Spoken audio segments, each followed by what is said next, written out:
Hey magicians, so welcome back to the channel. So today's video is going to be about electron delocalization and the effects that stabilizes the intermediate or product in organic chemistry. So electron delocalization is plays a very crucial role in stabilization of intermediate and product.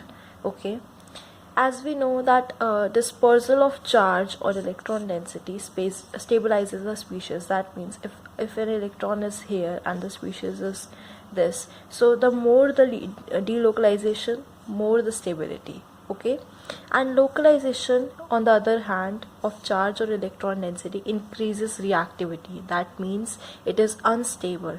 The species becomes unstable, so it reacts it becomes very reactive. There are mainly four electron delocalization effects which stabilizes a species in organic chemistry, and they are inductive effect, electromeric effect, resonance effect, hyperconjugation effect.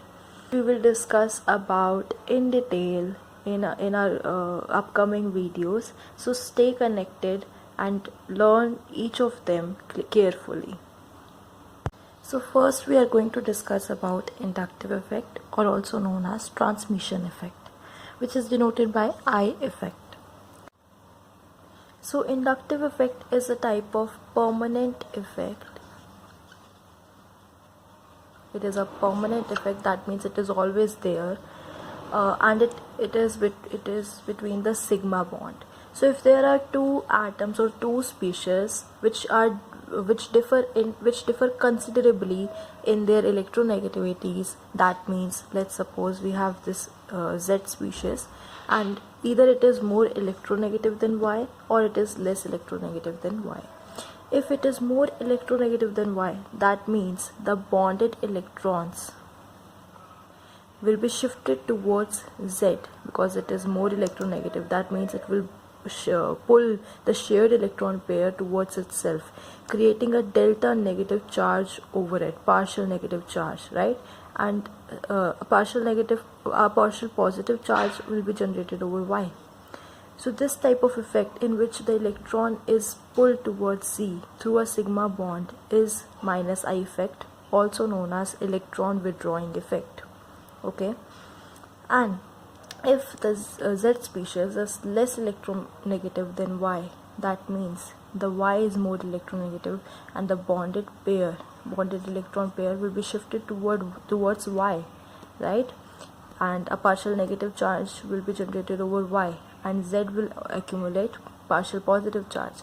So here Z is showing electron releasing effect, that means plus I effect. Let's understand this concept a little better by looking at this example. So see here, this chlorine group is minus I group, that means it will show minus I effect.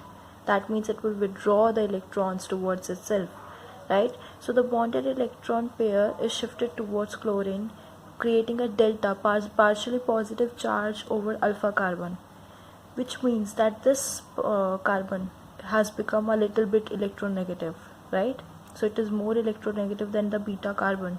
That means it will again pull electron towards itself. This bonded electron pair will be shifted towards alpha carbon, generating partial positive charge, right, which will be again less than this positive charge. And further, these electrons will be shifted towards beta carbon, creating triple delta positive charge, which is very weak. Okay, so we can see this effect, this inductive effect is distance dependent effect. That means it diminishes with the distance. Beyond beta carbon, we might ignore it.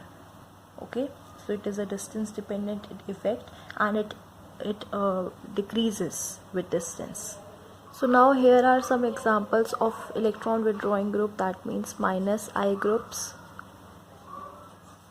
and electron releasing groups, that means plus I groups. So examples of electron withdrawing groups are all the halogens, that means fluorine, chlorine, bromine, iodine, okay, NO2 group, etc., OH, etc. Okay, and electron releasing group includes CH3 methyl group, ethyl group, etc. Okay, alkyl groups. So this was all about inductive effect. Stay tuned for more videos. Next video is going to be about electromeric effect, resonance effect, and so on. So stay connected, and also don't forget to subscribe to the channel. Thank you.